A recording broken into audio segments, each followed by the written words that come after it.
You have no idea why you're here today, but I'll take us right there. We embarked on a special journey over the last week and a half and watched Scream 1 through 6. All of the Scream movies. Yeah, I didn't want to tell you that's what we were going to do today, so I just thought I'd spring that on you. Yeah, we watched all of them. All 6 movies. Suffered through most of them. Yeah. We can strongly agree that 1 is the best. Yeah. Out of all of them. Definitely. But for me, myself, not being a horror person and trying to embark in more on this journey with, especially you, and like see what I like and what I don't like, I actually really liked it. I think Scream is a solid franchise. Definitely has its ups and downs, but like as a concept, like just the franchise. But those downs are. Yeah, I mean those downs are like down in the ground. Spectacular. Yeah, but just like Scream 1 obviously is a classic, in its own right for its own reasons. Definitely like a groundbreaking film. But what makes it a classic? Well, for one, I think there's a lot of things that go into like what makes something a classic. You know what I mean? There's like the context of like the time it came out. Like the pop culture buzz and like relevance, how it sticks around. You know what I mean? Okay, like in terms of rewatchability, I guess. But I watching Scream for the first time, and the thing is, I watched Scream 5. Before I watched any other Scream last year. Yeah, you watched it, and I'd never seen any of it. Yeah, and I was, I like Scream 5 a lot, and it felt like a very, unique kind of like fun, whodunit kind of thing. Very fresh, interesting. I like the commentary.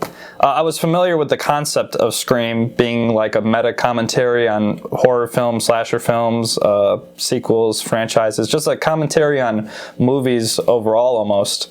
But I'd never seen Scream 1, and watching it with Keanu for the first time, I was like totally taken aback because it just felt like something that I'd never seen before, like something that had not been done like since then in terms of like just being like a satirical horror comedy, like parody, but also exactly what it's being a parody of, just walking that line very like nicely.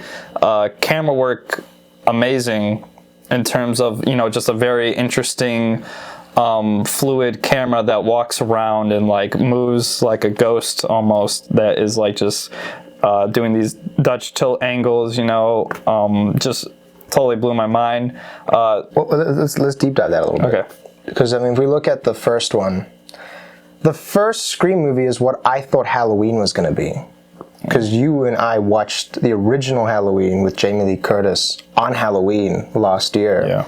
And I went into that movie expecting it to be a like murder slaughter of these like teenagers by Michael Myers, where he goes around and just yaks teenagers for like 60 minutes. Yeah. And that wasn't at all that movie. Yeah. It's like a slow burn. It makes you really revel in like the creepiness of being stalked. Yeah. This is like the complete opposite of that. Yeah. And the way you explained that to me was it's the decades of horror that came from Halloween that then inspired Scream as like an antithesis. Yeah, so like, the Jasons, the Freddy Kruegers of the world, the Halloweens, of course, Psycho. So this film, Scream 1, why it's so good and fresh, because it's a commentary on that like entire plethora of horror, right? Yeah, and it's like, it's poking fun at some stuff, but also celebrating it, poking fun at like the concept of like the final girl, which is like a virgin, that is like, I mean, they talk about it in the movie, they do, right? Like, you can't die if you're a virgin. Yeah, right. But then, they're like, that's BS or whatever,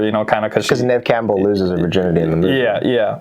I don't want to spoil the whole thing. Oh, no, guys, by the way, this is spoiler zone. If you haven't seen any of the Screams, I'm not holding back. I'm not going to let Jay hold back. We suffered enough to talk about what we don't like. Okay, then we'll go there for sure. So, I mean, let's put everything on the table, 1 through 6. Yeah. So, yeah, I mean, but poking fun at the whole final girl thing, like, the villain, like, has sex with the, main character, Neve Campbell, Sidney Prescott. So to lose her, like, or become vulnerable, so she becomes vulnerable. But he, backfires because she, like, yams it into him, like, a couple times, She does. Yeah, dude, but I think the actors in that film, Casting was top notch, dude. top notch, and like that, such a fun like villain. Like, you know, I'd never like seen that kind of, you know, two villains kind of. I don't know. Like, I have seen it. It's hard for me to describe. Well, yeah, honestly. that's okay. So like that's the main plot twist of Scream 1. If you haven't seen any of the Scream movies, and if you're okay with spoilers, we warned you. Number one's big claim to fame is the 2-killer reveal at the end. Yeah. Right? You have Billy Loomis. Yeah. Billy Loomis and what's his name now? Stewie something. Shaggy from Scooby-Doo. Probably. Shaggy from Scooby-Doo is in Scream and he murders folks. And it's the two of them. Yeah. And what I loved about that reveal is not only do you not see it coming, and the film has done such a great job of making you like, is it the boyfriend? Is it not the boyfriend? Yeah. It does such a good job of balancing your doubt and your belief that he is, because there's scenes that show that he's so clearly the guy, but then scenes where it's like, no, he can't be the guy. Yeah. And then from there, it divulges into this huge reveal where apparently his motive is that Sidney Prescott, the main character, her mother was his father's mistress, which caused his mom to skip town and abandon him. Yeah. Which has now forced him to like murder all her friends. Yeah. In like a plea. He doesn't murder her right away, by the way. He has to first murder her friends around. It's really twisted shit. Yeah. Working his way to her. Yeah. And it's all powered by this fascination and love that he has for horror movies. Yeah. Because he is a horror movie guy. Yeah. And he's using the films as a means of like inspiration to like create this slur of murders. And then his friend, Shaggy from Scooby, his only motive is peer pressure. Yeah, basically, yeah. No, that was hilarious for sure. And like, but dude, the way he acted, Shaggy from Scooby, we should probably know his name. It was honestly. Stewie. It was Stewie. You know, phenomenal acting, definitely from both. Dude, his performance is like what they strive for. Each villain strives to be him in every movie since. Yeah, for sure. But you know, Sidney Prescott, Neve Campbell, phenomenal actress. That's the thing. It's like she was so powerful, and like even like in terms of like just acting overall, like I'd never seen someone act so powerfully. Personally, you know. Then again, I'm not an actor, so people that are actors might have different opinions on what qualifies as great acting. But just me as an audience member watching her performance, I was so taken aback and like just by the power, and like she was really committed to like those, you know, that terror, you know, the fear. Dude, she's so believable. Yeah, she is, and you know, plenty of fun moments for sure, like the garage scene. That is my favorite scene. Yeah, like when she's like, "You're gonna kill me, aren't you?" Like as a joke, and then you know, Ghostface is like, he doesn't speak. He just moves the mask. Yeah, moves which the mask. Props to like whoever that was, the director Wes Craven or the actor behind the mask. Yeah. To know like that would be comedic. Yeah. You know, they must have fucked around with that mask a while. Yeah. Because it's just, she's literally holding the beers, looking up at him, and goes, "Is this a scary movie scene?" Yeah. And he's, you know, it's like it sells it. And she doesn't believe that she's in peril. Yeah. And then she gets the most gruesome death in the entire movie. Yeah, I know. Like he waits for her to crawl through the garage door. Yeah. And then like, all right, this will work. Yeah. A great moment, dude. And like, But no, let's marry it to that fact. Like Ghostface is a klutz, right? No, Ghostface is an absolute like, he's one of the most terrifying people I've seen in a movie, just in terms of movie villains.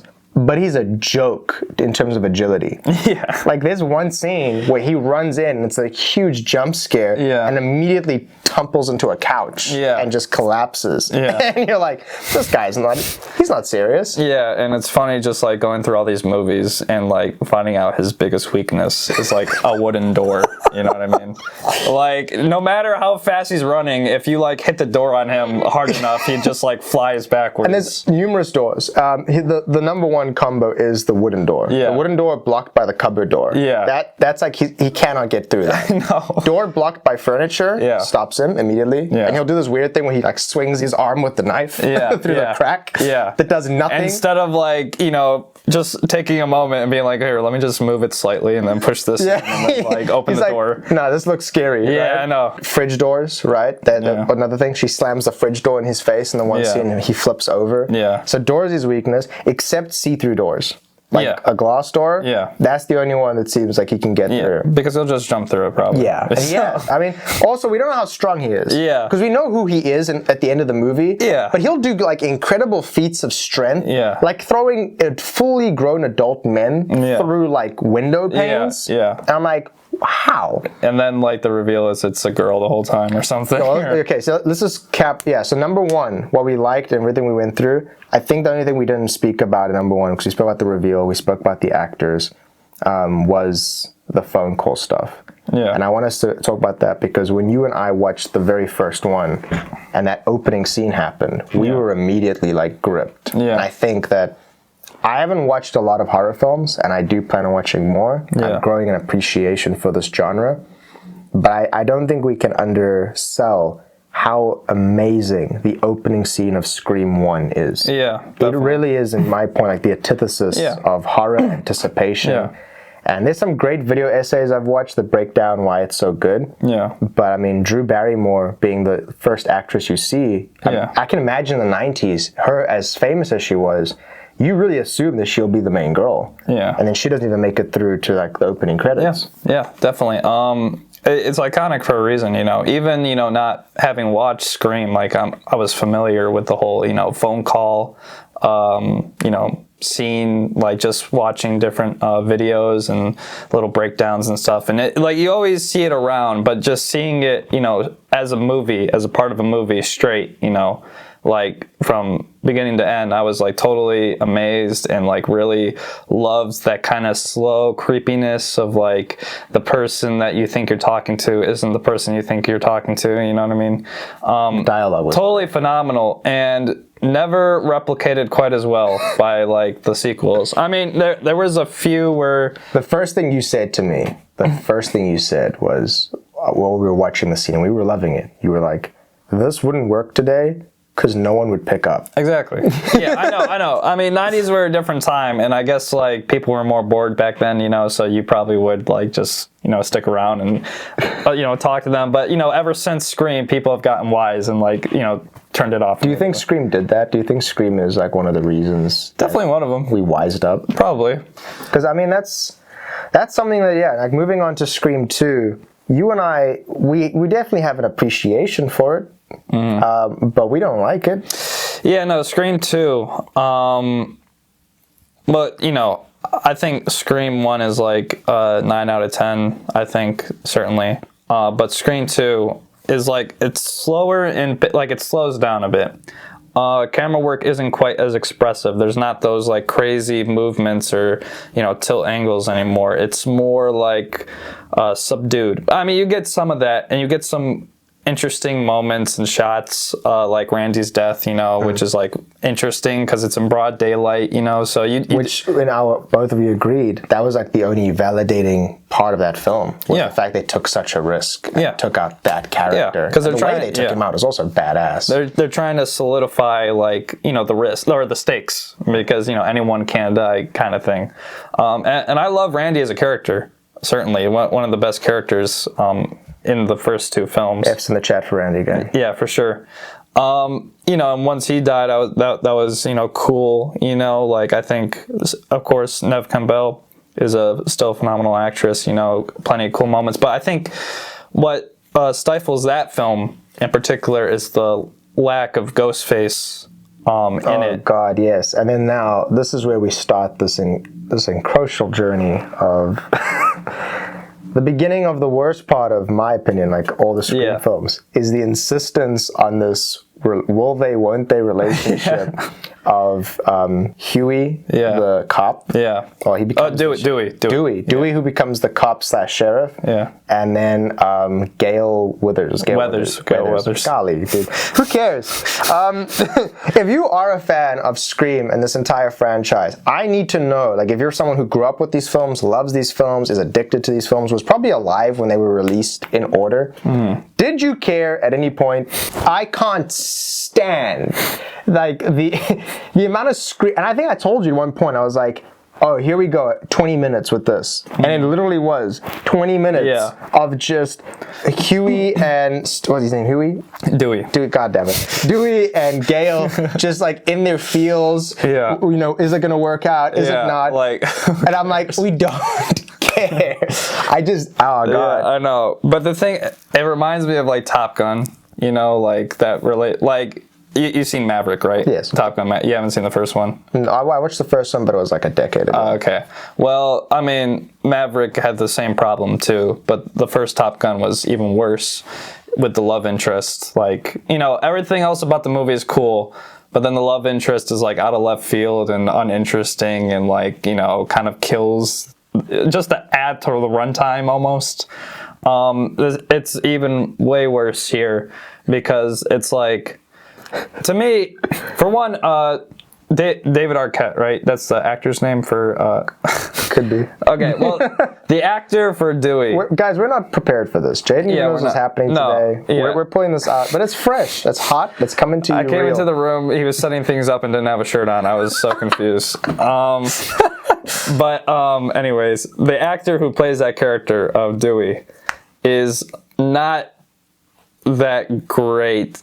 Not that he's not a good actor, but in that role, he's very dry and very like... But I like that. I mean... I like him. No, I like him. Yeah. And what Gale is, because let's be honest, the true villain of the Scream franchise is Gale Weathers. Yeah, Gale Weathers. She has no growth at all in 6 movies. Yeah. Zero growth. She's the same maniacal...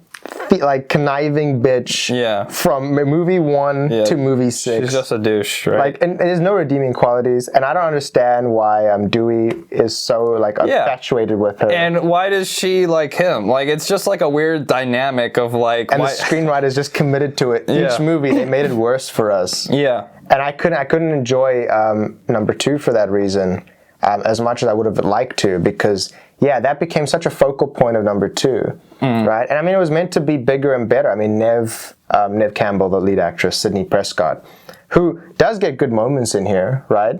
She's now in college. Yeah. Right? So there's like interesting stuff there. Yeah. And like you said, the Ghostface stuff is reduced. I mean, it's still good when it happens, but it's just reduced. And that makes it makes the movies at that point, if you're only 2 movies in, it just kind of feels unfocused. Yeah. And then also, it starts this trend of Dewey getting stabbed in every movie. Yeah. He gets stabbed in all of them. Yeah. And he had like a limp in this. No, he had the arm thing, he had right? like his spine was like fractured or something. They severed a nerve. Yeah. And so in number 2, he has this like limp thing in his arm. And I guess he just got tired of doing that for a whole movie.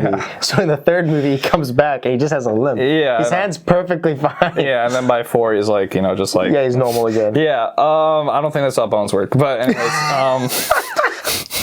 no, but what do you call it? Yeah, just that whole relationship aspect was kind of dumb. And then like they introduced some characters that is like, you know, Sidney Prescott's boyfriend, who I don't remember anything at all.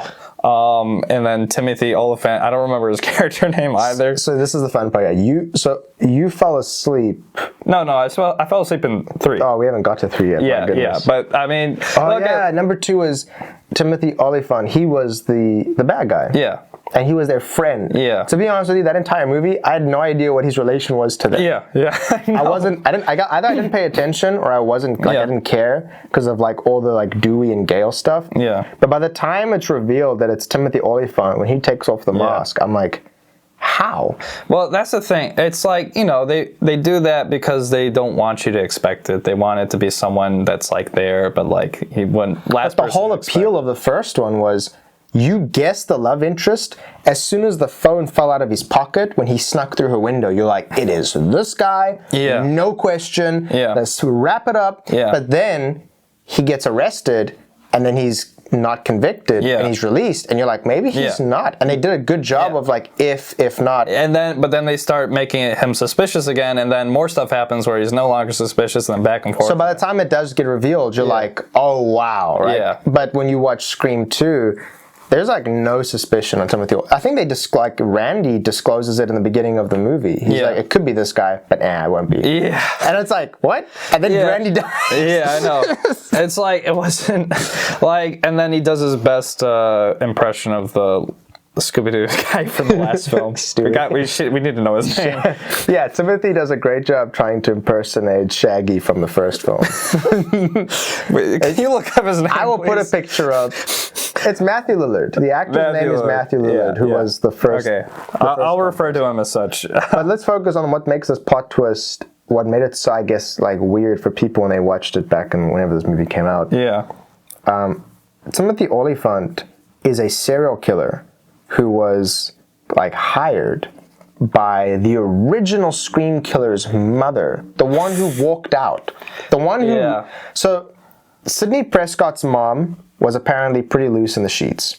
She was sleeping with Billy's dad. So Billy's mom finds out and skips town and abandons him. Right. So she's now like, doesn't care about it, moves on. She somehow, I guess, finds out that her son's been murdered because he was a murderer. Decides to find a serial killer to then hire to murder the daughter of her husband's mistress. Yeah. Did any of that make sense? Well, when you say it like that, it doesn't. But she even says in the movie, she's like, what were the odds? It's so rare to find an active serial killer. I'm like, pretty convenient there. Yeah, well, the whole movie, she plays the role up until that point of like a reporter who's like... I completely forgot about that. Super interested in Gale Weathers. Gale Weathers is like a douche to her. But so my suspicion was there that she might be the killer because Gale Weathers is a douche. Dude, on that fact, actually, Jay guessed, you knew the killers in the first movie. I didn't. Yeah. So you knew who it was. Yeah. But you guessed the killers in 2, 3, and 4 immediately. Yeah. Like we were 10 minutes into the movie and Jay would guess like it's that person. He would then like back down on his guess throughout and like second question himself. But by the end of the movie when it was revealed, it was always like weird to me. I was like, I feel like you've seen these movies and I was annoyed. But you were just able to be like immediately, it's going to be that guy. Yeah. And you did that with all of them. But back to your point, I don't want to cut you off. Yeah, no. Well, I did suspect it would be that woman, but for totally different reasons. But then, you see, it does this, the movie does this thing that I don't really like when, like, the lore gets too, out of hand. So now there's, like, it's almost like they might as well have just made it the grandmother of Billy Loomis, almost. Like, just, like, a random, like, character that's connected tangentially to a character in the old one that we had never seen. You know what I mean? It's like... latest Fast and Furious movies, like, there's, like, a villain that was, like, I guess in the last movies, but no one saw him. You know what I mean? He's a background extra. Yeah, I know. Like, Jason Momoa just came out of nowhere or something. Apparently he was in Brazil. Yeah, he was in Brazil. he was standing behind the safe that they pulled out with the cars. You know what I mean? Oh, yeah, it's sorry, dude. Oh, my God. Let's not, please, that'll be a different thing. A different video. Yeah. Anyways, just like, so I don't like it when films, like, get too deep in lore like that, where now they have to do a whole bunch of exposition just for it to make sense. You know what I mean? Like, I would like the lore to be a little bit more, like, tame and, like, connected, well-versed. You know what I mean? But, regardless of that, the twist kind of came out of left field. It wasn't the most, like, interesting twist because, the first one, it's her ex-boyfriend. Or not ex-boyfriend, it's her boyfriend. Who has like this really psychotic reason, for doing stuff. And it's even cooler when there's a second killer that is like, oh, so, who can you trust, kind of thing. This one, it's like random side character with a character that we didn't even know about until the like last second that was like just floating around. Like, it's just, the first movie feels plausible. The second one feels convenient. Yeah, because you're learning about Billy Loomis. You're learning about Matthew Lillard. You know what I mean? Matthew Lillard's character. Shaggy. Yeah, Shaggy. Like, you're with them. In this movie, you're not with them. Like, they're just around. You know what I mean? They're just like flies around the candlelight or something. Like, just... But I think, look, let's kill that there and move straight to 3, because 2 has still got, I believe, respectable qualities. Yeah. We agree, like Randy's death. Some of the Ghostface stuff is pretty rad. The thing is, as soon as it ended, me and Keanu just looked at each other and we're like, mid. Yeah, it wasn't like, you don't feel that like wow factor. Yeah. that is immediately still the staple when you get to 3. Jay fell asleep for like a third of the runtime of 3. I swear it was only like 5 minutes probably, but he's like, it's... I stayed awake and suffered that entire film. And by the way, I mean, like, we're all spoiling it, but like the first 10 minutes, you guessed it was the director of the Stab movies. So these movies now become meta in the sense that the events in Scream 1 get written about by Gail Weathers, who wrote these books. The books get adapted into a movie franchise called Stab, which I think is brilliant. Yeah. Like, I think that's really, really good. And now the movies are being made by Hollywood, which is in California, which is where the first story took place, in like Northern California. Yeah. But now they're making the movies in Hollywood, and the director ends up becoming the killer. And you were like, in the first 10 minutes, you're like, it's the director. Yeah. And I'm like, we just got here, right? And you know, and then from there, it just kind of like sinkholes, because apparently, and you're gonna have to bear with me, guys, because my goodness. Let's get this straight. The director is the killer. Yeah. But he's also Sidney Prescott's brother, because Sidney Prescott's mother, the one who was the mistress of Billy's dad, right? She apparently, when she was a teenager, went down to Hollywood and had a short but sweet acting career where she met some producers who took advantage of her. Oh my goodness. She ended up having a kid in Hollywood and then said, no, not for me. Went right back up to Woodsboro, where she's from, leaving that kid to, like, I guess, live on his own, survive. Yeah. He then grew up in Hollywood, became a big-time film director, somehow got involved in the Stab franchise, and then made these movies. But here comes the big reveal at the end of the movie. No. He's been the mastermind this entire time. And there's an awesome like video of Randy. It's the last time we see Randy in these films. There's like a video that he recorded. And he said, if you're watching this, I didn't make it past the second movie. And that to me was like one of the most heartfelt moments in the entire franchise, because we love that character. Yeah. But he's the last time he explains the rules. Yeah. And this time when he explains, he's like, these are the franchise rules. Anyone can die. The history's not what you think, and the past comes back to bite you, or something like that. Yeah. So apparently, Sidney Prescott's brother, you got it, guys. This is where it gets fun. Sidney Prescott's brother has now grown vengeful, wants revenge on Sidney's mother, his mother, who abandoned him. So he apparently created the situation where Billy's mom would leave. Dude, bear with me. She leaves town, right? He takes advantage of Billy, who's now been also affected by his mother. Yeah. He gets Billy to murder, right, all of Sidney's friends and hopefully murder Sidney. And when that fails, he then takes the Stab IP, makes these movies, so that when he gets to like the second Stab film, he can go out of his way to enact revenge on his sister. And he explains all this at the end of the movie when he tells her, I'm your long lost brother, and I'm the reason that your mother was murdered, because her mom is murdered in the first film. He got revenge on his mom by hiring Ray Donovan. I don't know what that guy actor's name was. I completely forgot about him. He died in Scream 3. They should have done some research. Oh my god. Yeah, so Ray Donovan's character, he gets murdered by the director from Scream 3. That's how the movie opens. It opens with his death. Yeah. Right?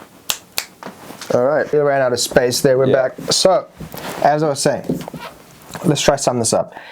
Number 3 starts with the death of the man who supposedly killed Sidney's mom. Supposedly. And that was the Ray Donovan character. But then you find out that he was framed by, you know, the original guy who was Sidney's brother, who ends up being the killer at the end of the third film. He was abandoned by his mom, who is Sidney's mom, when she had this acting stint in Hollywood back before Sidney was even conceived. To enact revenge on his mom, he murders her, right?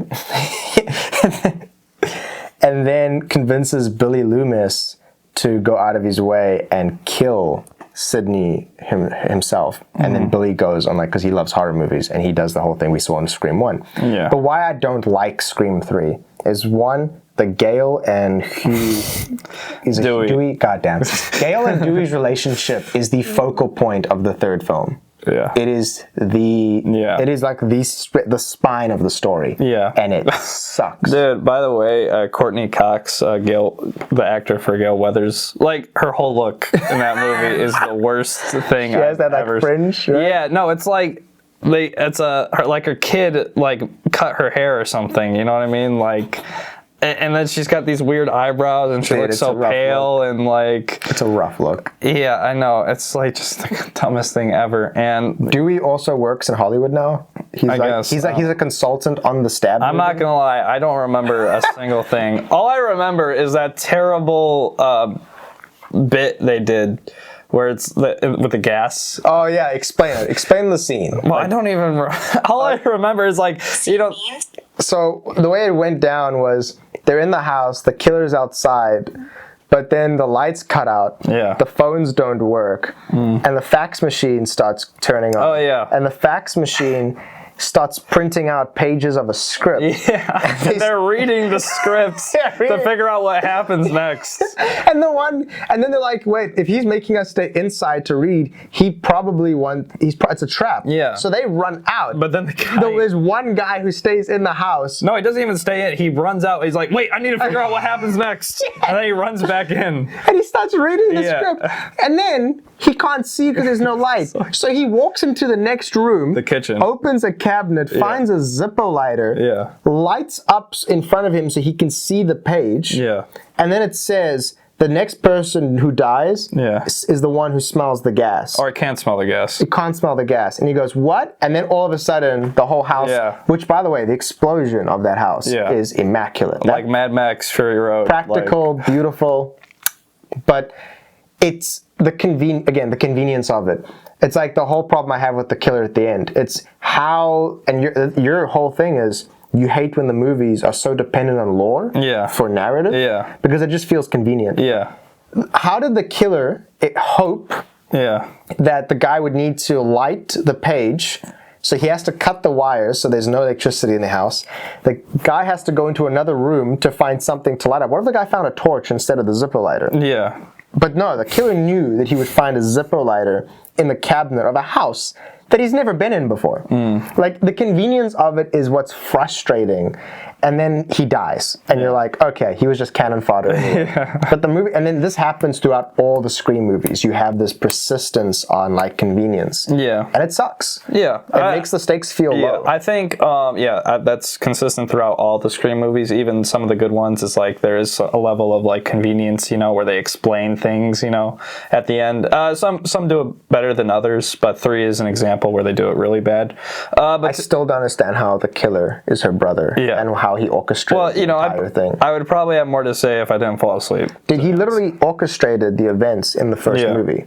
He's responsible for Billy. Yeah. And it makes Billy and Stewie's characters, Matthew Lillard and that other guy, it makes their evilness and their entire plot lose value when you find out that the mastermind behind all of it, which they didn't need to be, but they made, to make the third film feel like it was necessary, they made their killer this mastermind puppeteer of the last 2 films. Yeah. And then it makes you feel like, it's the Thanos question in Marvel. It's like, why didn't you just do it from the beginning? Yeah. Why didn't you just show up on Earth when Iron Man didn't have nanotech? But they can't do that. Yeah. So their insistence is, no, he just kind of had to wait it out a little bit and go make the franchise and make the Stab movies. And there's potential there. I mean, there's a plot thread of, they don't know which script the killer's reading. Yeah. But the plot twist is the killer's the director, so it doesn't matter. And that's cool. But by the end of the movie, you haven't seen Sidney Prescott, at all. Yeah. She's hardly in the movie. Yeah. It's mainly focusing on Dewey and Gale, and their relationship just isn't interesting. Yeah. And then there's this really disappointing pacing. Yeah. The film does not Pacing's move bad. In the last Scream 2, my biggest complaint was that there wasn't enough Ghostface. And this one, there's more Ghostface, but just like the characters that he's threatening to kill. I don't care about these characters. Dude, we didn't give a shit about any of those actors. Because he's killing the actors. Yeah, he's not like... He's not killing real friends of Sydney and them. He's killing the actors that are in the Stab movies. Yeah. It's meta as heck. And it could have been a fun film. Yeah. But it's like, again, the convenience. There's one scene where he kills one of the actresses in the production office. Yeah. And he's hiding on a rack with all the other Ghostface outfits. Yeah. It's like, duh. Exactly. Yeah, but also it's like, how did he know that she would run into that room? That too. How did he know that she would be in that room? She would go to the rack where he was at. Like, the convenience doesn't make sense. Oh my goodness.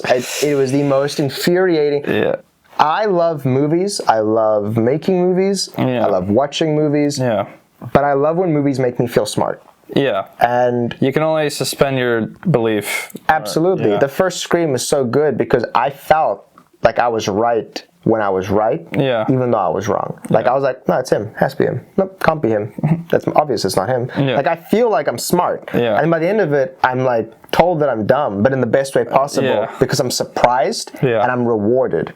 These movies, the convenience of like the guy lighting up with the zipper lighter at the right moment, the fact that he's waiting on the rack, like the convenience is just so annoying. Yeah. I feel stupid. Yeah. I'm like, you're expecting me to just go along with all this, and I don't. Yeah, just, so yeah, I think definitely the biggest problems is like the characters, pacing, the lore was too much, the, plot was a little bit ridiculous, like, people they introduce, like, there was a cop character that I guess is a love interest or something, or... Yeah, the blonde chick. No, not that. Like the handsome fellow. Dude, we never see him again. Yeah, we don't see. Yeah, the guy from Grey's Anatomy, face here. The guy from Grey's Anatomy becomes Sydney's boyfriend at the end of the movie. Oh, I had no idea. Yeah, you woke up and you were like... I woke up to like see them in a house together with like some children or something, and I was like, I guess that happened, I don't know. And it was funny, it was like, oh, I guess? And I only woke up because he poked me in the face. Yeah, because like, you don't want to miss this. Yeah. And then, so that's the end of it. But I mean, goddamn, dude. So Scream 1 through 3, the original trilogy, it doesn't hold up.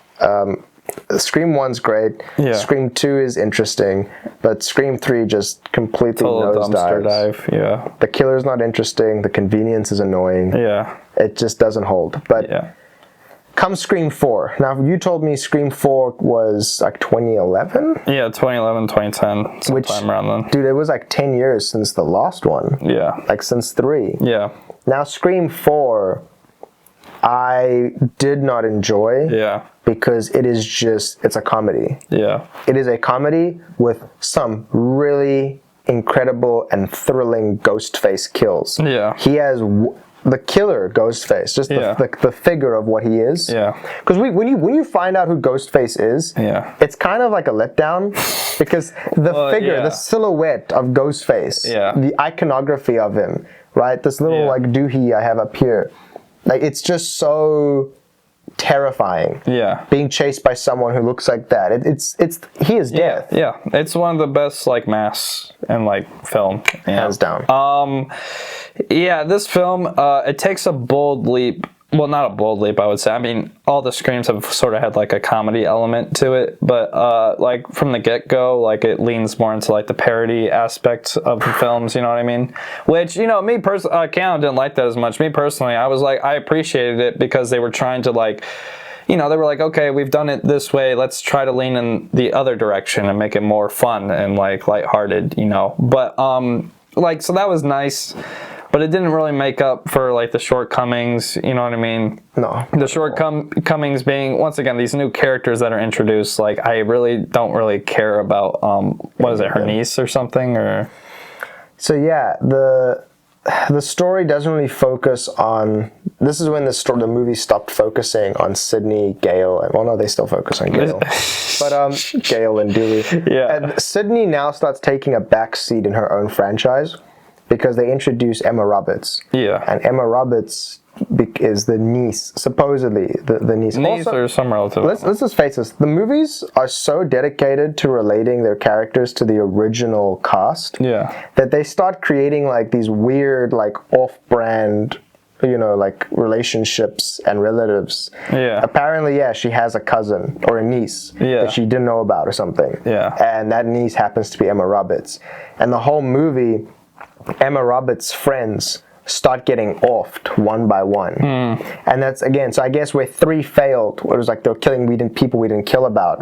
They were hoping to make you care about these characters because they're not actors. Yeah. These are real people that are friends of the niece of Sidney Prescott. It was a niece, right? It was her niece. Okay. And they're getting murdered one by one, right? Yeah. By the Ghostface killer. Yeah. And there's a really cool scene. I actually like the scene where these 2 nerds in high school have a film club. Yeah. That's like all horror based. Yeah. And they invite Gale Weathers and Sidney Prescott to sit in on their film. Yeah. They actually like blackmail them into joining. Well, they blackmail Gale to get Sidney to join because they're. Pause. I want to focus on my favorite part of number 4.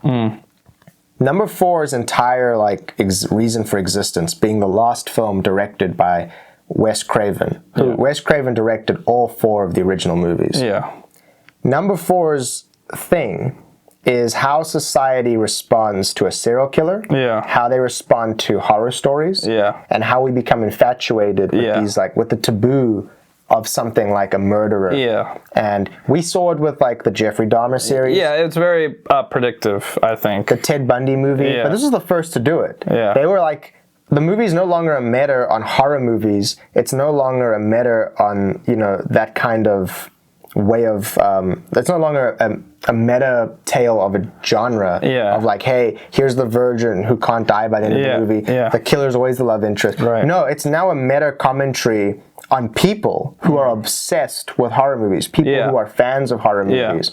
And that's where the next like 3 movies go. But in number 4, that is the focus, is how do people get inspired and infatuated with these stories of murderers. And I think Wes Craven had really wonderful material there. Because that's the whole like reason that these murders start happening. And then you have these 2 guys who run a film club in the town that Sidney had these murders happen to her. They run a movie club where they're planning a film festival called Stab Fest or something. Where they watch all the Stab movies. Even though it happened in their town. Because they're obsessed with the story. They're obsessed with Ghostface. And it kind of like sickens Sydney. She can't understand why people care about it at all. And that is like a wonderful thing. I'm stop babbling. No. I got a rant there. No, you're on a roll. I mean, it just spoke to me. Yeah. It really spoke to me. No, I think the biggest problem with 4 is, I mean, it's just, good. not as good, certainly. I think it's definitely a step up, personally, from 3. Just because, like, it's a little bit more interesting. The kills are a little bit more fun. You know what I mean? There's some tense moments, like, I love the moment when they're, like, at the barn or whatever, or wherever they're, like, showing the film. But that was their film festival, Yeah, and, like, Gale Weathers has some cameras set up, around, and like one by one, it's like they're being covered. Like the first one just seems incidental when someone covers it, but then like the next 3 or 4 is like great tension. Yeah, great tension. So I thought that was cool. But it just felt like it didn't say anything new, and it's like I might as well just watch Scream 1, if I'm gonna be watching this. I just think I didn't like the reveal at the end, for example, where it's like her niece and like this nerd.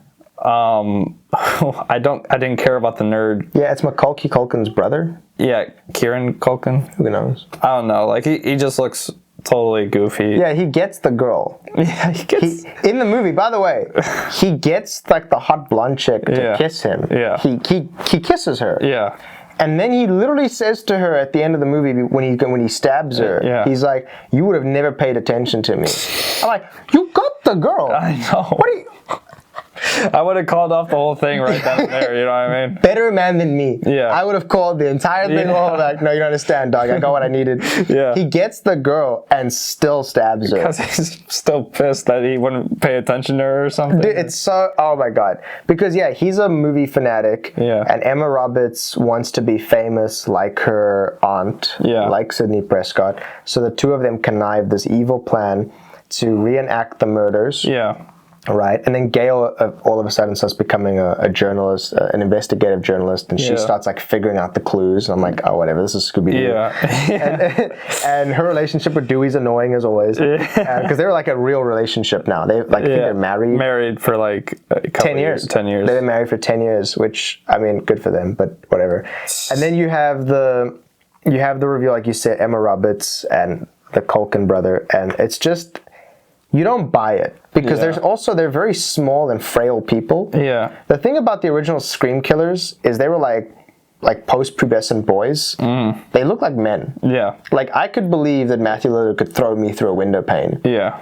There's some of the murders in that movie. There's a scene where the cop gets killed. Yeah. And they stick a knife in his head and they slam it like this. Yeah. And I just don't believe either of them have the strength to do that. I mean, you brought that up about how, like, sometimes the Scream villain or the Ghostface villain has, like, superhuman strength. And then, like, it's really just, like, a 75-pound, like, teenager. You know what I mean? Yeah. It's like, to focus back on on her, when she, at the end when they have their big reveal, Emma Roberts, they try to reenact the scene from the first film where Stewie and Billy poked each other with a knife just a little bit to make it look like they escaped barely with their lives. And that didn't end well for them because he ended up poking Stewie a little too deep and Stewie ends up bleeding out. Yeah. But in this movie, when Emma Roberts goes to stab her accomplice, she just straight up fucking kills him. Yeah. And then her thing is, people like a sole survivor. That to me could have been so good. Yeah. Could have been brilliant. Yeah. If you really do believe they have the same synchronicity as Billy and Stewie, and they're like that conniving. Yeah. And then all of a sudden, the last moment, the reveal isn't the reveal of the killers. Yeah. The reveal is, no, she plans to go out alone. The problem is they didn't develop that relationship enough for it to work, which is, you know, missed opportunity, you know. Like, just hearing you say that for the first time, I'm like, yeah, that would have been awesome. Right? If that would have been the true twist, you know what I mean? But yeah, it just kind of a mid, you know, forgettable film. Not as forgettable as 3, which I like just totally blanked out on.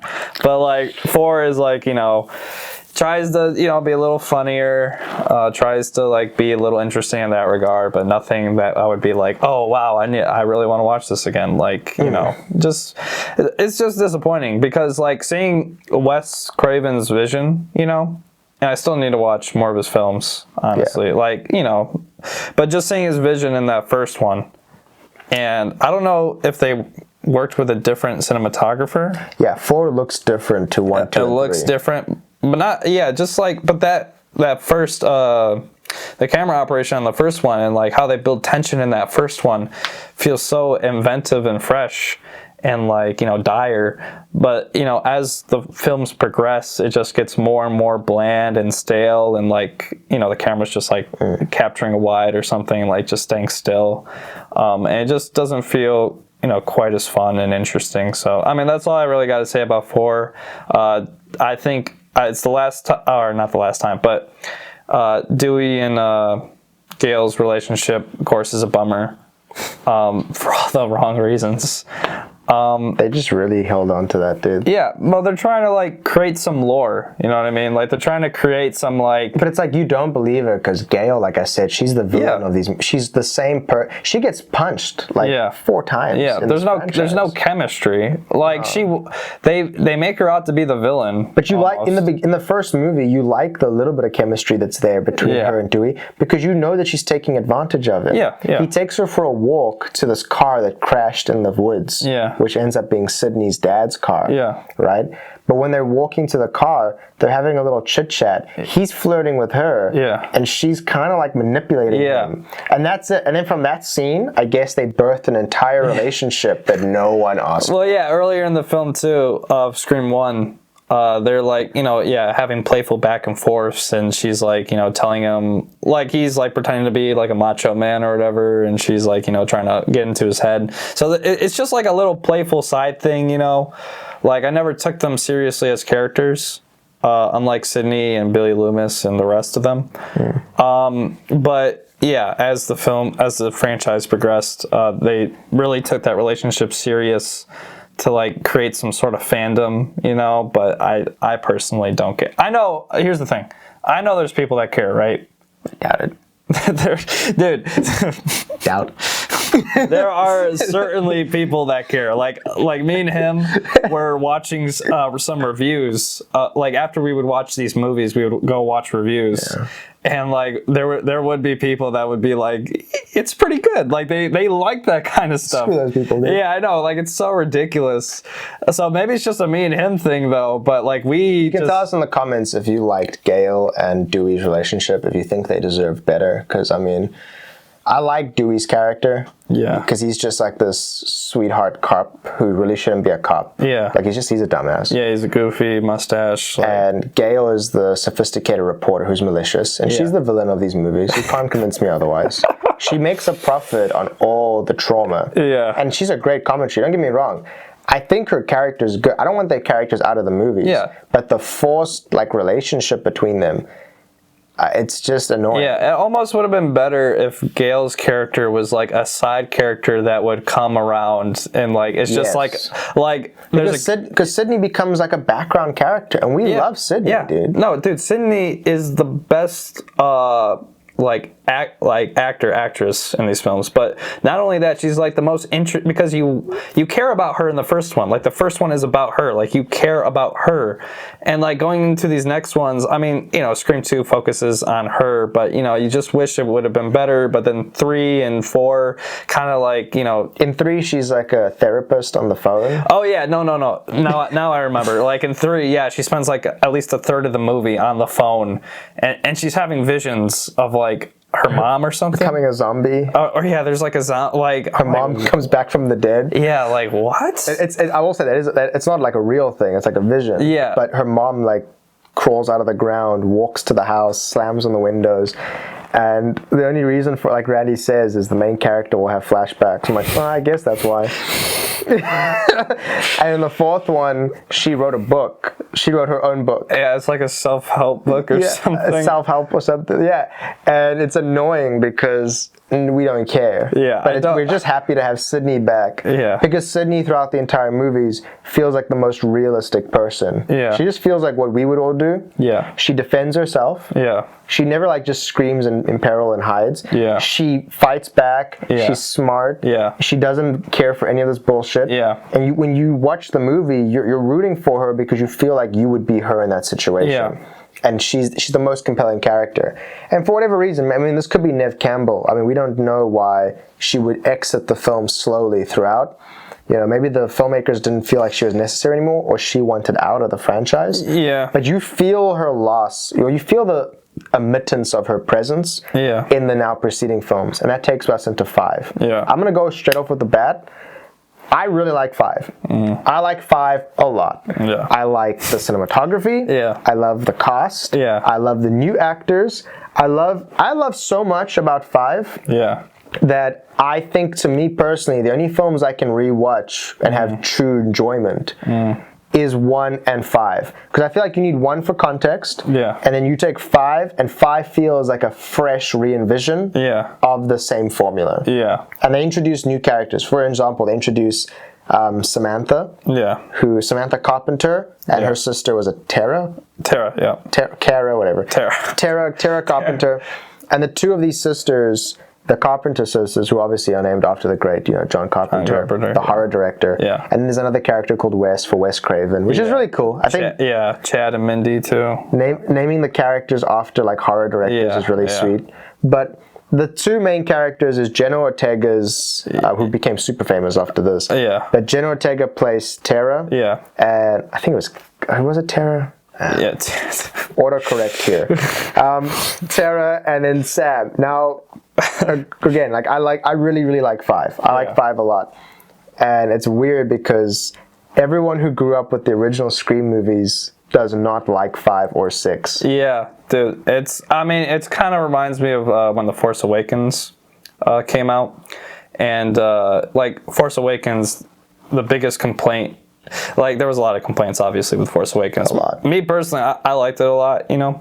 But, you know, there's the hardcore fans that are like, you can't have a woman, you know, be a Jedi. It's not the Jedi way. Or like, yeah, she can't be more powerful than all the Jedi. Which, you know, is fair to some extent. But, you know, once again, it's like it's the first movie. You know, you got to let it breathe and, like, you know, let it develop. But then the complaints that went the other way is that it's too much like the original trilogy, where it's like too formulaic. You know what I mean?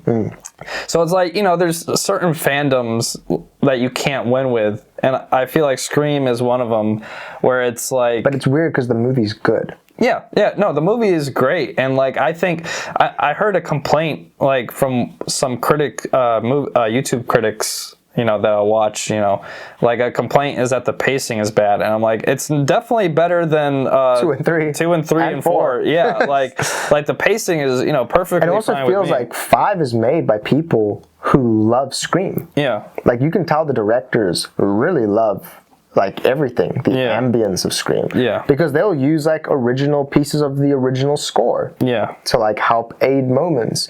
And they pay tribute to characters. And it feels like the directors are speaking in their own movie. And we know a lot about the directors because all the critics we watched talked about them. That's the guys who did Ready or Not. Yeah. But, like, when Dewey dies in 5, I love that moment. Because we work at a theater, and I didn't care about the Scream movies when 5 came out, and I watched like 3 moments, like periodically when I would walk into theaters, and I saw Dewey's death, and there's that moment where he gets stabbed from both ends, ripped up, and Ghostface says to him, "It's an honor." And I'm like, dude, now that I've watched all the movies, I'm like, that's the director speaking to that character. Like, it's their honor to like serve that character well and give him a send-off that we are like shocked by, but feels like it doesn't feel cheap. Like, Dewey's death feels to me like a huge loss. Yeah. But it feels earned. It feels respectable. Yeah. It reminds me of Randy's death almost. Is like it's like, you know, to build a credibility to the films. Like, anyone can and, you know, will go. You know what I mean? And he's helping them, right? He becomes like this like surrogate father of this group of new victims. Dude, and I mean, for one, I think it's pretty well balanced, like the comedy and the horror elements of this film, you know? But, you know, to address the Dewey point of, like, his death, I think, you know, obviously it adds credibility to it, but he was, like, a fan favorite, you know what I mean, apparently. So... Should have been Gale. Yeah, no. But, like, you know, seeing him die, you know, like, even me, who just watched it for the first time, I could tell, like, the franchise was losing something, you know what I mean? Like, when I watched Scream 5 for the first time, I saw that, and I was like, man, like, this, even though I had no context, I was like, I can tell that this is a character that was, you know, very important to the series and franchise. So, I mean, now having watching all these films, I'm like, oh, man, you know, that's a bummer, but, I mean, it's cool that they took such a big risk. Yeah, it's like when they killed Han Solo. Yeah, You're like, wow. Yeah.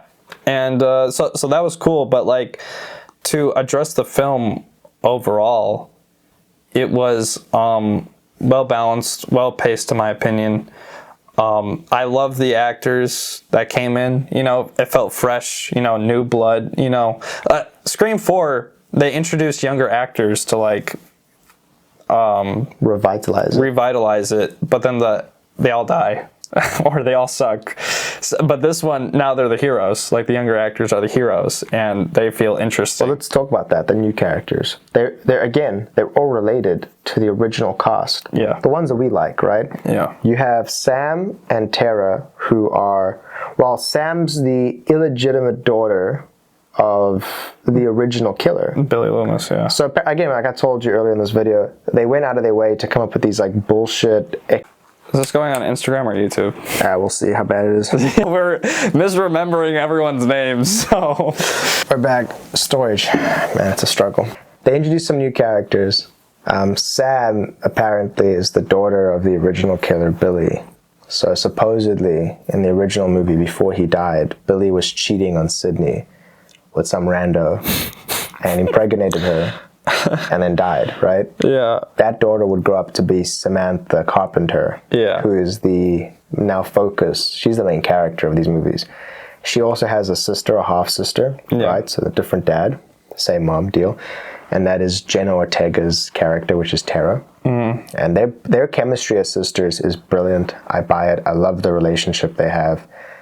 Cool characters, right? And then the next character that's introduced is Samantha's boyfriend, right? Who's a great actor. He's the guy from The Boys, and I like his stuff a lot. And he's her love interest. And then the next characters introduced, the only ones that really matter, is these twins who are the niece and nephew of Randy. So they bring back Randy's sister for like a one-time cameo, which I thought was great. Like, oh yeah, he had a sister. And it was one of my critiques to you is like people's siblings will get murdered in this movie and we never hear about them again. Like in the first movie, Dewey's sister was Sydney's best friend. She's the girl who died in the garage in our favorite scene. And he like never brings her up again. He never talks about how his sister got like her face crushed by a garage door. But anyway, to finish this point, this is your new cast of characters. And then it's Chad is the name of the nephew, Randy's nephew, and Mindy is his niece. Really, really great casting and characters. Mindy's super fun. Chad's super fun. It's they did a good job of getting new characters who bring new and fresh energy and are likable. There's charisma, like Macaulay Culkin's brother, Kieran Culkin. He's like such a charisma black hole, and like Emma Roberts and like whatever her friends' names are. She's just got resting bitch face. Yeah, but it's like they don't act interesting, But like these characters are like fun. They're like witty. They're going back and forth. You feel like they're friends. Yeah, like Wes, the character Wes, is like naming things that they need to have, like bear spray repellent, like people repellent, and then some girls like girlfriend repellent, and like that's a fun like little bit. Yeah. And like there's just like some fun banter. Like this feels like a group of friends. But they're also like again like Force Awakens, which is always like people's go-to. They're just retreading old territory because Randy's niece, right, Mindy. She literally does his entire spiel when they're hanging out. And she says, we can't trust anyone, and it's always the love interest. And she points at Sam's boyfriend. She's like, never trust the love interest. And then, again, they're doing the same thing the first movie did, where it's like, well, now I am going to assume it's him. And then the movie does a good job of making me believe it's not him. But I want to get to the reveal just yet. I want us to focus on like other stuff, because we enjoyed this film. Because like the ghost face stuff is amazing. The sound design, the choreography, he's still a klutz. Like he's not to be respected. But Ghostface when he's at his peak is in this movie. Like the scene where Wes goes to shower and you and I were like, Wes is the killer, no doubt. And then his mom is the cop, right? From like number 4. She's now the sheriff. She starts driving down the road and Ghostface calls her and she's like, you son of a bitch, whatever. And he's like, yeah, but your son's in the shower. So she immediately tries to call him. She turns the sirens on. She turns home. She's racing to get back home to save her son. He's in the shower and it's psycho. You're like waiting for him to get murdered in the shower and you're waiting for it. And then she gets home. She jumps out of the car. She runs up the porch. And as she's about to go in, he's on the porch and he guts her right there in the street. And you are immediately like, holy cow, holy cow, holy cow. That was brilliant. Ghostface feels smart. And that's one of the sequences where I believe it. It's not convenient. He orchestrated it. I'm like, oh yeah, he planned that. He knew that she would be running up the porch and he got her. And it's amazing. And you're like, dude, this is a terrifying villain. However, like you're then all of a sudden immediately assuming that her son Wes is the second killer. Because he's upstairs showering and he was unarmed. But then he gets out the shower, he comes downstairs, and he starts walking around the house making like a sandwich or something. And they're trying to play on that first movie where Ghostface would be behind a door.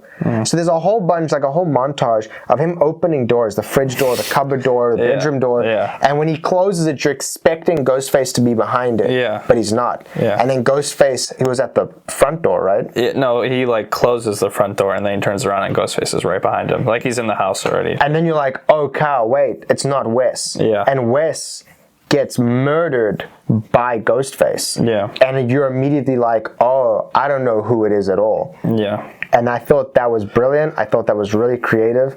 And they kill those characters, and you feel like the stakes are high. And I think that's one thing, this number 5, why I love number 5.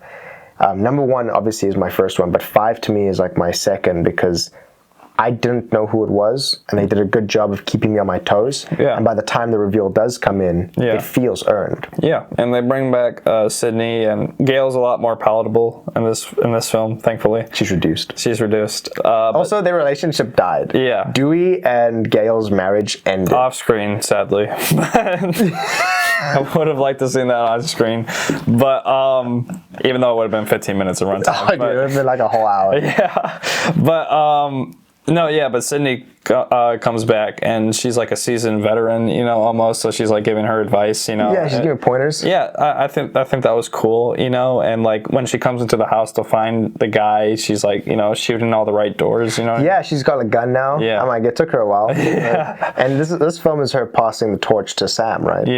Yeah, right. And but yeah, it was certainly fun. I think dialogue was great. The meta commentary was cool. Like there was a reason, the requel. This film was made to like address like reboot sequels. You know what I mean? So like they poke fun at Star Wars. A couple other films, I'm pretty sure too, that they poked fun at that qualify as requels. Yeah, because Mindy has that whole speech where she calls this the franchise. Yeah. Well, she calls it the franchise in the next 6. Who cares? Yeah, no, but yeah, I understand what you're saying. This is a franchise. Yeah, but yeah, There's 5 movies. They're serving the purpose of trying to critique more modern reboots. You know what I mean? And so I thought that was really fun, really spectacular. The kills were great. The twist was awesome. So that's the thing. I walked into the theater when it came out, and I never watched it in theaters. I would just walk in and be like, scream, whatever. And I remember the scene where he gets stabbed in the mouth, but I didn't pay attention to who it was. I mean, that just looks awful. Yeah. And I walked out. And then I was watching with you. I had no idea who the killer was. And then when that scene was revealed, Sam runs down the stairs into the hands of her boyfriend, and he immediately guts her. And you feel like your heart drops because the movie did such a good job of convincing you it wasn't him. Yeah. And just so we're clear, like it's a 2-killer situation as well. Number 3 was the only one with 1 killer. No. But number 5, it's Sam's love interest, and then one of Tara's friends named Amber. Yeah. And Amber doesn't get a lot of screen time, but the movie does a good job of convincing you that she's not involved because she's like one of the pseudo victims in the beginning. She's gonna be killed, but she gets saved just in time. Yeah. And for the rest of the movie, you're pretty convinced that it wasn't her. Yeah. But at the end, you find out that she's actually in a relationship with Sam's boyfriend. Yeah. And the two of them orchestrated this event for fame. Yeah. And again, it's the commentary that the 4th one was using. Yeah. They're trying to... Well, not just fame, but like they want to make a good stab. So he's the whole filmmaker, right? Well, yeah. So basically, they're super fans, right, of the Stab franchise. The Stab franchise, yeah. Yeah, but they saw the last Stab, which they really hated. Yeah, that was it. They said it was awful. Yeah, so they're like, we want to give them a story to make better stabs. Because the good stabs are based off real events. Yeah, real events, right. So, I mean, they're kind of poking fun at the Star Wars because they hate Stab 8, which, would translate that to Star Wars. That's The Last Jedi, which, everyone knows the controversy there of, like, everyone hates it. So this is like a fan fiction of, like, if fans went the extra step. If they went too far. And they're not just poking fun at Star Wars. They mention a couple other reboots, but they're like, poking fun at the whole... They're not servicing the fans, basically, and they're not servicing what they were made to do. So they're going to, like, create a story for the Stab filmmakers to, like, make a good Stab movie. And I will say this. There's only one convenience in this movie that I will forgive. Yeah. And that is because it made the movie so much more badass. Yeah. Every one of these films, supposedly, when it's focusing on a younger cast, ends on a house party. Yeah. And they talk about this in the rules. They're like, there's going to be a bloodbath with a high body count at the 3rd act. Yeah. So they have these house parties. This house party just so happens to take place at the original Scream house. Yeah. And it's Amber's house. Yeah. Amber, supposedly in the lore of the film, her family buys the original Scream house, Stewie's house, right? And she then finds out that it was this house is the house from the Stab movies. And so she becomes infatuated with the law. And I know it sounds silly, but how many people do we know, specifically girls? I'm sorry to call you out, ladies, but specifically girls, specifically girls who are obsessed with like murder mysteries and like the Ted Bundy killings and Jeffrey Dahmer. Like it seems to be like that's the demographic. These girls who are obsessed with true crime. They get obsessed to the point that they want to know everything. And their clause, right, their little clause is, I'm just curious to see what makes people tick. No, there's something else going on. But in this situation, Amber is one of those girls. And that's what I thought was interesting. That's the convenience I accept because it makes the third act so much more cooler. But I'm like, it makes sense that here's a normal girl who would, by any means, would just watch the Netflix documentaries. But now that she lives in the house, gets infatuated, gets on a Reddit, and then finds the boyfriend of Sam, who also is a super fan who makes his own Stab fan films. They link up and decide, you know what, let's give Hollywood something to make a movie about. And so they go out of their way to recreate it. And that's why, even though this film retreads the ground of the first film, you forgive it because that's what they were trying to do. The film reason is the villains who are trying to recreate the same magic of the first movie. So therefore, to me, it's more clever than Star Wars, because Star Wars just did it and said, I hope they don't catch on. This movie's like, no, we're doing it. You audience, this is the plan. And it makes it feel like, again, I feel smart. And I'm like, wow, this is fun. And that's brilliant. Well, it's executed incredibly well. It's Scream 5 is insanely good, but it's not called Scream 5, it's just called Scream 2022. They accentuate the V looking thing and the M. Well, no, so they didn't do that. That was only in 6. 6. But when they did Scream 5, they just called it Scream 2022. Kind of like with Halloween, they just called it Halloween. Which they should have done the V and the M. But they didn't want to do the thing where they put the number in the letters. Because then it becomes 5 cream, right?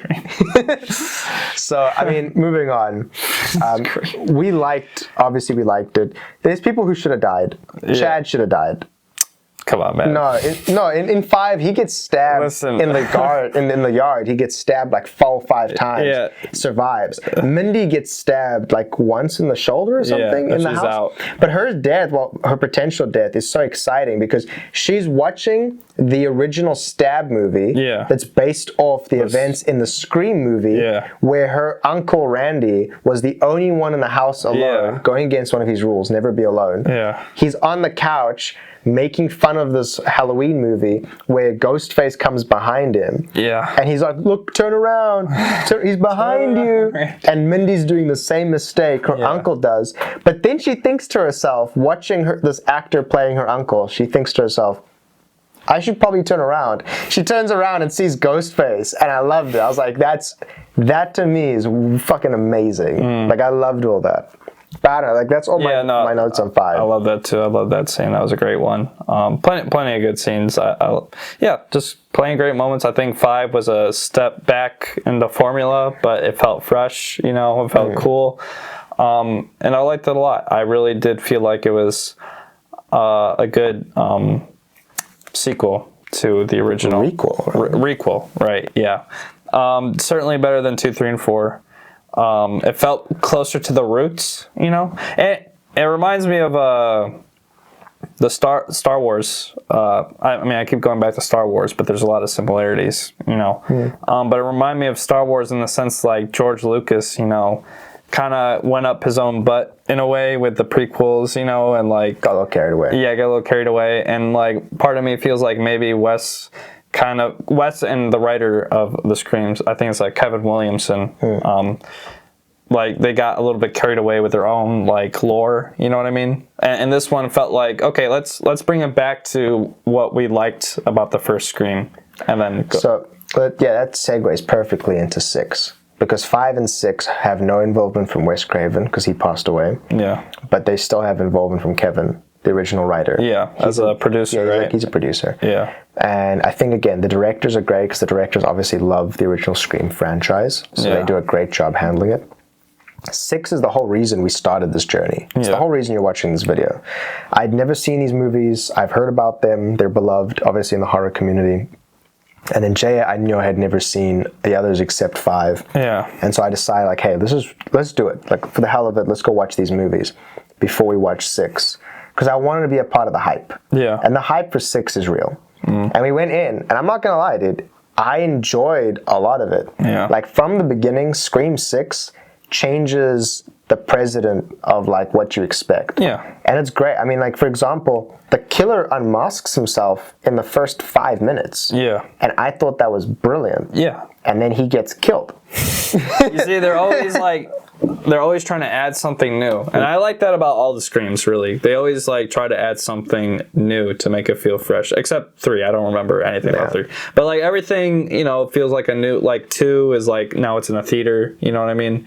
Oh, yeah, Jada Pinkett Smith. Yeah. There's actually, it's not a phone scene, actually, in 2. It's like, they just kill at the movie theater. At the movie theater. And that's, you know, different from all of them, I think, because every other one has a phone intro, right? Yeah, all of them. Yeah, so interesting.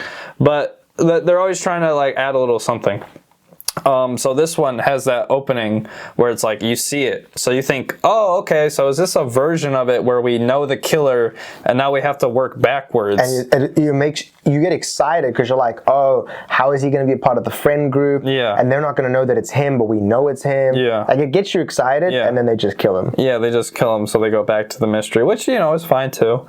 But this movie is super duper in the lore. Like, oh, yeah. This movie is 100%. You can't really, I think you can even really truly appreciate this film or understand it. Yeah, unless like, you've seen the other ones. Unless you've suffered Yeah, through. I would say 5, all you need to see is the first one and you kind of get it. But, like, 6 is, like, you need to see all of them to, like, understand what's going on. Because they bring back characters all of them. from, they like, reference all of them. Yeah.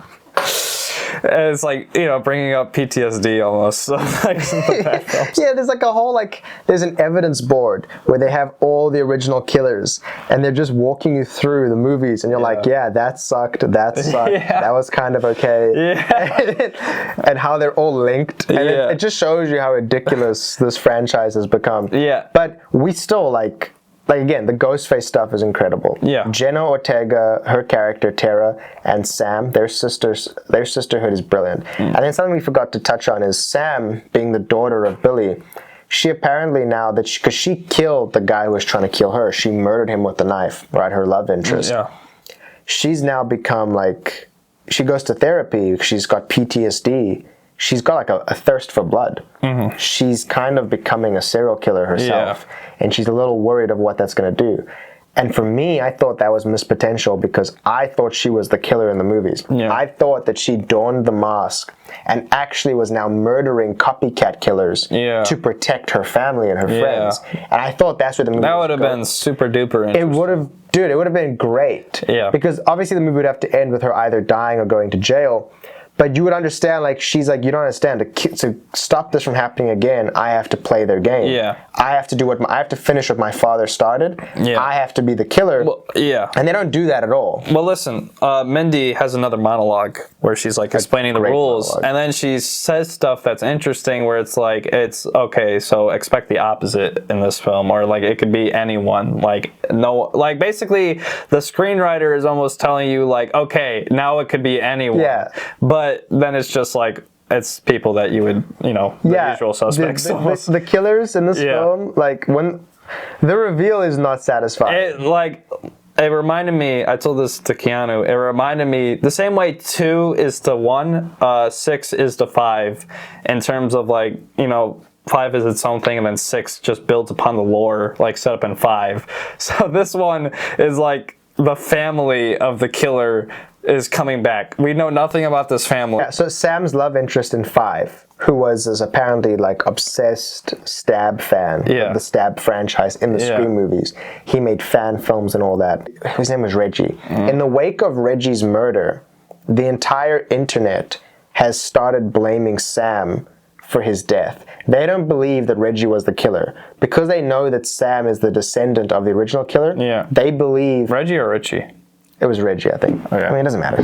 But they believe that Sam right, is the real killer, and that she framed Reggie. Yeah. That's what they believe. And this is like all over the internet. They scroll through a phone at one point, and you see that like they show you, and this makes sense because you see this with like actual killers. Like people like glorify them and think they're like all that in a bag of chips.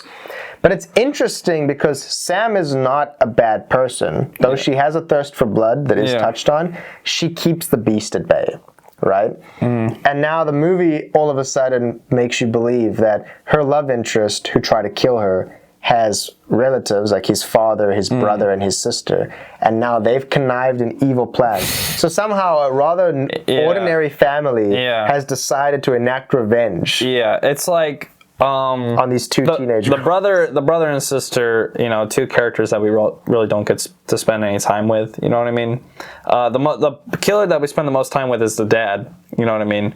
So at least there's some, like, at least the audience has something to like. Which they do a good job of convincing you that it's not him. Yeah. But it's fine if it was just him. Yeah, yeah. But because it's a franchise, now they have to add more, so that by the end there's actually like 3 killers. And it's annoying because it's like, it's not satisfying, which... And I said this to you, and it kind of killed the film. Yeah. The convenience. Yeah. There's a scene where the core 4, as they go by, which is Chad, Mindy, the 2 siblings, and Sam and Tara, the other 2 siblings, are having dinner at this table. And in the separate bedroom, which is Sam and Tara's roommate, some rando girl, right? She's supposedly like... getting it hot and heavy with her like on and off again boyfriend. I don't know. Now across the alleyway right is Sam's new love interest, this like hunk of a guy, very typical New Yorker dude. He's in his apartment. He looks through the window, sees Ghostface over Sam and Tara's roommate about to murder her. And he's like, oh my goodness, I need to get their attention. So he immediately starts like screaming at the window, slapping his window, and nothing's working. He takes out his phone, takes a picture of that, airdrops it to everyone at the dinner table. They see this picture of a murderer over the roommate, and they immediately rush into the room. And as they're about to, as they rush to the door, they stop. And the door swings open. The murderer, Ghostface, throws the girl at them, who's dead. Her throat is slit, who's the cop's daughter, so she's dead as heck. Right? And then Ghostface proceeds to start taking them out one by one. All that is a sweet scene until you get to the end of the movie. Because then you realize that the person who was over her was her brother. And their whole plan in that moment being successful hinged on the fact that Sam's love interest across the alley in a separate building, right, in a completely separate building, would look through the window at the exact moment, see her distracted on a phone, and that the killer was above her. But she was never in any danger, let's be honest, because she fakes her death in that scene. But that whole plot hinders on him seeing her. If he decided to go take a shit, they would have to wait by that window for like 3 hours. Like, it's annoying. That kills it for me, because I'm like, the convenience again is insane. And that's what happens when like you really get into something like the lore, you know, and you want to make a film that's like, you know, just super like explanatory and referencing things that like aren't seen on the camera, but they're like, you know, guess what? We're a family, but you never saw it coming, you know, kind of thing. And it's like, whatever. Dude, and it's sad because I do believe this had some of the best Ghostface stuff. Oh yeah, no, dude, when he's scary. I think the best part of it, one of my favorite parts, is when they're on the train. The subway. The subway. Dude. Yeah, and he's like flashing. Because it's Halloween, which was a great choice. It's New York in Halloween, which, by the way, must suck. If you're the victim of a giant murder conspiracy. You can't tell the difference between a 21-year-old and they're selling Ghostface masks, and it's like, that's obviously what would happen. And this franchise does a really great job of accentuating like how people and I guess corporations will make profit out of trauma. Hollywood was making the stab movies. People are making stab costumes of Ghostface. And then you get to this movie and the killer's leaving the masks everywhere he goes. But you have that train scene and like almost every third person's wearing a Ghostface mask. And it's terrifying. And the group is split up. Yeah, they get so you don't know which one he's in too. And so that is super cool. But yeah, like so they're like looking through and they see like a ghost face that looks a little bit at them and then a little bit away. So you're like, it could be him or maybe it's that guy. It's great. Yeah. And you're like on your edge. You're like, oh, God. Like, and I honestly thought that Mindy was going to die. Like I thought she was dead, but then, she survived and, it was cool with me. But yeah, I would say just the things that hold me back from liking this one as much as Scream 5 is probably I thought the dialogue was very wooden and like very exposition-y and like too like lore was a little bit too much. 3 twist was not very interesting or exciting. Faked her death. Yeah, they're all related to the killer from the last movie. It was not the most interesting twist, and I mean those are the 3 biggest things I would say. But I would say it's similar in style. To the 5, so it's very similar in style. Cinematography is great. Yeah, filmmaking is great. Yeah, filmmaking's great. So yeah, I guess that's my opinions on it. So.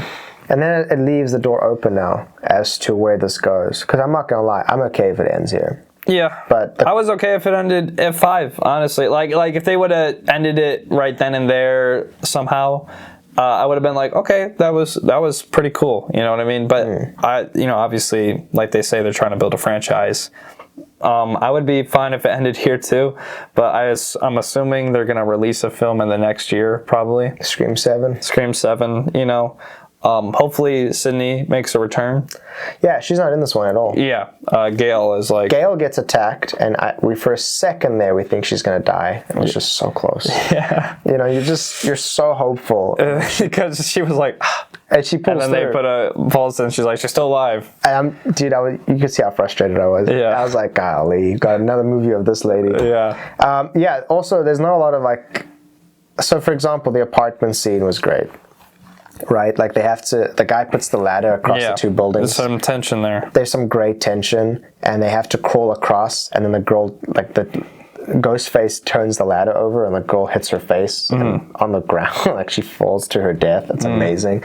Like the ghost face stuff was great until you find out who Ghostface was. Yeah. Because then you find out it was the cop, it was his son, it was his daughter, and the family, the 3 of them, had done a good job of like integrating like into their lives. Like one became their roommate, the other one became their like classmate, and it's like how is this so convenient? And it's just annoying and frustrating.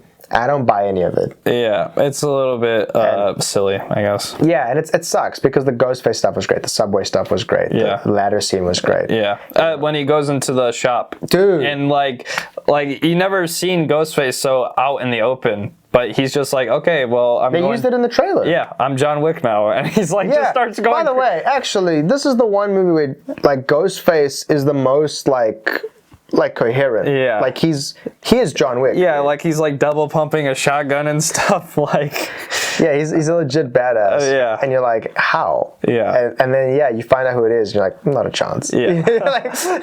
Supposedly that was like the girl or something. Yeah, and then like the 3rd act is just this like they're in the movie theater that I believe is the movie theater from number 2. Yeah. And it's like this shrine. It's it's like a shrine of the Ghostface killings. Yeah. And it's this weird collection that was created by that family that was obsessed with the movie. So that means we've been here for an hour 30 minutes. Is that crazy? Yeah, I'm gonna have to cut this shit down. We should start a podcast. Well, just to close off, there's that 3rd act. The act is this weird like superhero movie thing where they're all fighting each other. Chad gets stabbed like 8 times. He's also got a relationship with Jenna Ortega. Yeah, which is like should have been me. I mean, the relationship kind of comes out of left field, but I'm like, but you buy it. Yeah, it's fine. I mean, they're good-looking folks. They're good-looking. That's the point, And he seems like a cool guy. He's very protective of her, which is sweet. Like there's a scene where he protects her from date rape Frankie or something. Yeah. Me personally, I like a charismatic actor, so I think he was a really cool like character that they're, I guess, deciding to stick with as the core 4. Yeah, and he brings up the core 4. Yeah, and like their chemistry as a group is great. Like I think their friendship is awesome. I want to see more of them. But you get to that 3rd act, and Mindy got stabbed again in the gut. I'm like, first off, getting stabbed in the gut is as fatal as anything.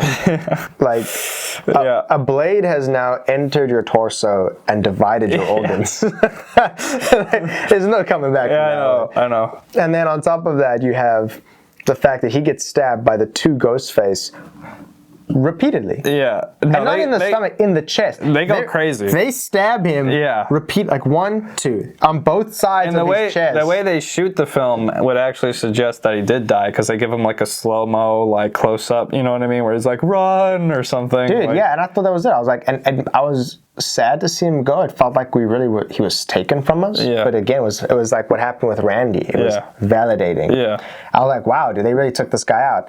End of the movie, nah, he's alright. Then he's like, core 4, baby. And then Jenna takes off his oxygen mask. And makes out with him. When he's got blood all over his face. And then she's like, you might need this. And she puts it back on him. I'm like, he probably tastes like iron. Yeah. Right? Like, so that's, oh my God. Hey, it was hot though, but. It was really hot. Yeah. Jenna, you could take my gas mask. Whoa.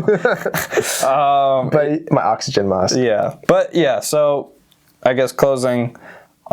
Reflecting on the franchise as a whole, did you enjoy watching 1 through 6? Yeah. No, I mean, he's like, oh, why did we do this? Why? I mean, come on, like, I mean, you know, you were there, you saw what happened. God, I saw more of it than you did. Yeah, I know. He suffered through more of it because he enjoys. I stayed awake through 3. He's a masochist, ladies. So no, but like just watching the franchise as a whole, 1 through 6. If I had to give like, I mean, he hates giving ratings. But you know, if I had to personally like rate the films, I would definitely say like the first Scream is a 9 out of 10. We don't do ratings here. Yeah, okay. Well, okay. I think what's better is let's rank them. Okay. Scream 1. Scream 1. Scream 5. Scream 5. Scream 2. 2? You would put 2 above 6? Yeah, just because... No, you know what? The Scream 6 murders are more entertaining. Yeah. I would clock out. I told you this. I would probably stop watching Scream 6 right before the big reveal. Yeah. Because I don't care about the last 5 minutes. Yeah. But everything else was great. Yeah. So Scream 1, Scream 5, Scream 6, Scream 6. Scream 2, Scream 4, Scream 3. Yeah. I think that's my totem pole. Yeah, that's totally fair ranking for sure. I can rank the movies. I won't rate them. There's no point. But I like rating things. I don't know. He doesn't so much. But yeah, I mean, but just based off those rankings, I'm sure you guys would probably be able to suss out, you know, how we feel about them. Because that it's all ranked on enjoyment. Yeah. Like we really enjoyed the first one. Yeah. Like, I remember when the first one ended, you and I were still talking about it. Yeah. Like we got excited to watch number 2. Yeah. And then that slowly dwindled. Yeah, it just kept dwindling. It is. I mean, if anyone wants to, I mean, I'm assuming you guys all probably watched it if you stuck around this far and actually care about. Yeah, if you actually care about the one person that stuck around which is probably me, by the way. So hey, future me. Hey. But hey, future Jay. Yeah, no, but it's like a hill and a valley. You know what I mean, or a wave. It's like. It does feel like that. Yeah, basically. And I hope they're able to stick the landing. For the next film, but we'll see. You know, I don't know. That thing is like, I guess it's profitable enough for them to justify another one, but I don't know where the story goes. That's the thing. It's like the recent like Harry Potter films, the Crimes of like that Fantastic Beasts. Basically, I'm familiar. I think from what I hear, that whole franchise was just totally based off profits, so they were only going to keep making them if they were like making money, basically. And like the last one like was a total like flop failure or something. I honestly have no idea. I watched it. It was terrible. It was bad. Yeah, very bad. And so I hear they're not really looking to make another one, which is totally fine by me. But the point is, I mean, these films are clearly profitable. I mean, I would assume I haven't kept up. I haven't kept up with the box office for. But you and I both work at a movie theater. Yeah. Both Screams had incredible turnout. Yeah.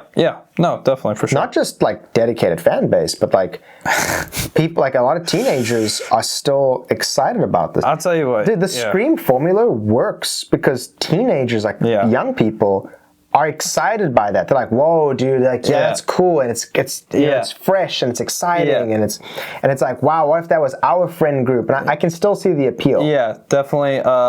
still a terrible demographic for theaters, just like cleaning up, because Yeah, I mean, if anyone's watching this, anyone who goes to these movies, please take your trash with you. yeah, please. Like, dude, cleaning theaters is rough. And don't throw it on the ground on purpose, like some of you like to do. I mean, I know it's fun to make people suffer. You walk into the theater and you're like, I can't tell these kids to keep quiet because on their way out they're gonna throw popcorn everywhere. Which is true, because I mean, you've seen it where like you'll see a seat that just has popcorn on it, like inexplicably, and that's them like asserting their dominance. Like you might as well just pee on the ground. Tell me to put my phone away. Yeah, basically, yeah. But you know, just overall, a lovely franchise. But it all comes back to the first Scream, which to me, you could watch it any day, I think, and like it would be just fun whodunit, fun characters, fun acting, fun camera work, fun screenplay that's a meta commentary that even non-film fans would enjoy, non-horror fans, because you know, me and him, we haven't watched a whole lot of horror. No, didn't grow up with it. Yeah, I mean, my favorite horror film. I mean, I still need to watch horror, but my favorite's Halloween, you know, personally, and I know there's a lot more to see. And you know, Scream is a great taste. You know, it's a great like look into the future, and what a fun film. And I'm sure you guys probably agree. You know, so yeah. I mean, I appreciate anyone who watched or listened this far. Don't know what this was. Again, we were watching them, and I think by the third one, you and I had so many interesting conversations about these films and the characters. I was like, yeah, we have to do something like this. I had to surprise you. We didn't take notes. We didn't research this. So if you couldn't tell that we didn't take notes by the fact we were referring to characters by other movies. My formula for this was I wanted this to feel like a chat with friends about movies, and that's how you would talk about a movie with friends. Yeah. You wouldn't like have a whole thesis written out. So I think for what this was, I had fun. Yeah. I do got to go to work, so we got to close this off. But we are going to make a thumbnail. Yeah. So, Jay, you got to join me in here, buddy. Yeah, trying. So what do I?